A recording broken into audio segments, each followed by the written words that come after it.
আসসালামু আলাইকুম। আমার শেষ ভিডিও যেটা ডিসি পার্কের ছিল, ওখানে আপনাদেরকে বলেছিলাম যে ডিসি পার্কের ভিতরে একটা রেস্টুরেন্টে খেয়েছিলাম, তো ওইটার খাবার নিয়ে আজকে একটা রিভিউ তৈরি করব। তো আসলে কি ঘটেছিল ওই দিন, যে এটা নিয়ে আলাদা ভিডিও করছি। তো আমরা রীতিমতো ডিসি পার্ক ঘুরে খাবার রেস্টুরেন্টের দিকে যাচ্ছিলাম। রেস্টুরেন্টটা ছিল মোটামুটি লেকটার উপরে, যে লেকটা ডিসি পার্কে আছে। অবস্থানটা অনেক সুন্দর, সেটা অবশ্যই স্বীকার করতে হবে। পানির উপরে রেস্টুরেন্ট, খুব সুন্দর আশেপাশে ভিউ, এটা আসলে অনেক সুন্দর বলার মতো। আর রাতেও অনেক সুন্দর লাগে যখন লাইটিং হয়। আমার কথা হচ্ছে যে তাদের খাবারের ব্যাপারে, মানে তাদের মেনু শুনে প্রথমত অবাক হয়ে যাই যে ফ্রেঞ্চ ফ্রাইয়ের দাম কিনা 150 টাকা, মেবি 100 বা 150 টাকা, আমার খেয়াল নাই। যে ফ্রেঞ্চ ফ্রাই দিয়েছে সেগুলো হচ্ছে ধরেন কয়েকদিন আগে বেঁচে গিয়েছে, এগুলাকে আবার ডিপ ফ্রাই করে আবার আমাদের সামনে দিয়েছে। তো যেটা মানে বাসি মনে হয়েছে আমাদের সবার কাছে। তো তাদের কাছে হচ্ছে এটা না, এটা তারা আজকেই আনছে, সব একদম ফ্রেশ হ্যান ত্যান। যদিও তারা মাত্র ভেজে দিয়েছে, এর মতো করেই সময় নিয়েছে যে হ্যাঁ তারা মাত্র সবকিছু করতেছে। ফ্রেঞ্চ ফ্রাইয়ের অবস্থা খুবই বাজে দাম অনুযায়ী। তো ফ্রেঞ্চ ফ্রাইটা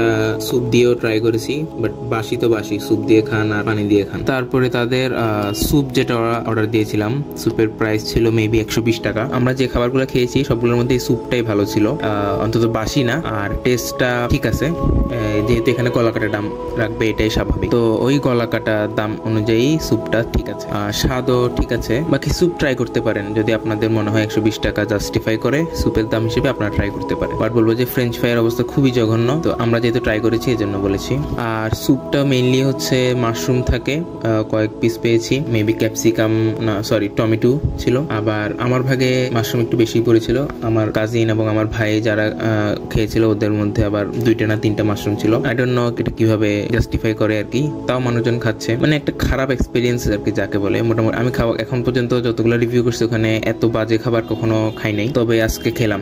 তাদেরকে যখন এটার কারণ জানতে যাওয়া হয়েছে, তারা বলতেছে নতুন দোকান খুলছে এই জন্য নাকি ঝামেলা। তবে আমার কাছে মনে হয় না, কারণ first impression is the last impression. তো নতুন দোকান খুলছে, তাদের উচিত ছিল আরো বেটার কিছু করা, যাতে মানুষ সেকেন্ড টাইম বলে যে না, এখানে নেক্সট টাইম আসলেও খাবার ট্রাই করা যাবে। তবে এক কথায় জঘন্যের থেকেও যদি খারাপ কোনো ওয়ার্ড থাকে, আমার কাছে সেটাই লেগেছে। আর সবার শেষে নিয়েছিলাম হচ্ছে আমরা ফুচকা, ওটার দামও মেবি 100 টাকা।